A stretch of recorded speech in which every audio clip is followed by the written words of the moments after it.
લોકમત ન્યૂઝમાં આપનું સ્વાગત છે। Bharatiya Janata party ward number 11ના ઉમેદવારોએ વિસ્તારમાં ફેરણીનું આયોજન કર્યું હતું। 26મી એપ્રિલના રોજ યોજાનાર વડોદરા મહાનગરપાલિકાની ચૂંટણીને લઈને ઉમેદવારો દ્વારા જનસંપર્ક તેજ કરવામાં આવ્યો છે। વોર્ડ નંબર 11ની અંદર કોંગ્રેસના ઉમેદવાર કનુ પ્રજાપતિએ ફોર્મ પાછું ખેંચતા વોર્ડ નંબર 11ના બીજેપીના ઉમેદવાર ઉપેન્દ્ર ઉર્ફે વિષ્ણુ પ્રજાપતિ બિનહરીફ જાહેર થયા છે। ત્યારે આ બેઠક ઉપર હજુ 3 ઉમેદવારો ચૂંટણી મેદાને છે। ત્યારે Bharatiya Janata party ward number 11ના ઉમેદવારો નરવીરસિંહ ચુડાસમા, અર્ચનાબેન પટેલ, નિમિષાબેન શાહ તેમજ બિનહરીફ થયેલ ઉપેન્દ્ર ઉર્ફે વિષ્ણુ પ્રજાપતિ પણ ફેરણીમાં જોડાયા હતા।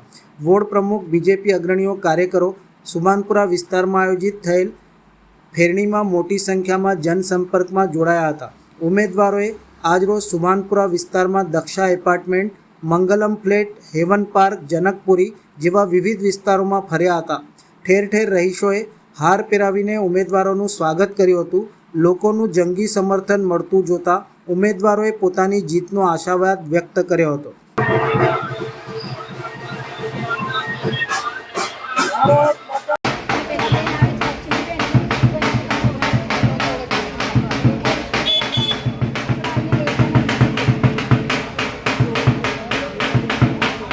बस आज अमे अमारी फेरणी सुभानपुरा बाजू लीधी है, सयाजीगंज एरिया में, सयाजीगंज विधानसभा में अने बधी सोसायटी बधाने मळी रह्या छे। अમને सारो प्रतिसाद भी मळी रह्यो छे, एना लीधे अमारो उत्साहमां वधारो थई रह्यो छे।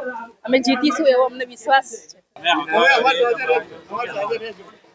બિનહરીફ તરીકે વિજય થયા માટે સમગ્ર ગુજરાતમાંથી ભારતીય જનતા પાર્ટીના નાના કાર્યકરોમાંથી પણ બધાને ખૂબ શુભેચ્છાઓ આવે છે અને આખા ગુજરાતમાં પહેલું કમળ વોર્ડ નંબર 11 વડોદરા શહેરમાંથી જે ગુજરાતને મળ્યું છે એનું ગૌરવ પણ વડોદરાવાસીઓને છે।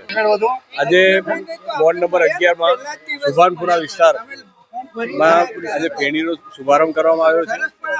આજે અમે અત્યારે અહીંયા જનકપુરી, કૃષ્ણા પાર્ક વિવિધ વિસ્તારોમાં ફેરણી સ્વરૂપે નીકળ્યા છે અને લોકોનો પ્રતિસાદ ખૂબ સારો છે। ભારતીય જનતા પાર્ટી સાથે એમનો વિશ્વાસ જ છે, ઘરના સભ્યો છે। એ જ રીતે અમે ચારેય ઉમેદવારો આજે ફેરણીમાં નીકળ્યા છે અને સંપૂર્ણ વિશ્વાસ છે કે પ્રજા અમારી સાથે છે અને જંગી બહુમતી વોર્ડ નંબર 11 આજે પાછળ સુભાનપુરા વાળો વિસ્તાર જે છે એમાં આજે અમે ફેરણી માટે નીકળ્યા છે। આપ જોઈ શકો છો કે જન પ્રતિસાદ અમને ખૂબ સારો મળી રહ્યો છે। એમાં નાના મોટા પ્રશ્નો છે એ લોકોનો એવો છે, પ્રશ્નો તો પછી સોલ્વ થયા કરશે, પણ આપ સૌ ખૂબ જંગી બહુમતીથી જીતો એવા અમને એમના આશીર્વાદ મળ્યા છે। તો આજે અમે સુભાનપુરા દક્ષા સોસાયટી પાછળનો વિસ્તાર આજે અમે લોકોને ફેરણી માટે અમે નીકળ્યા।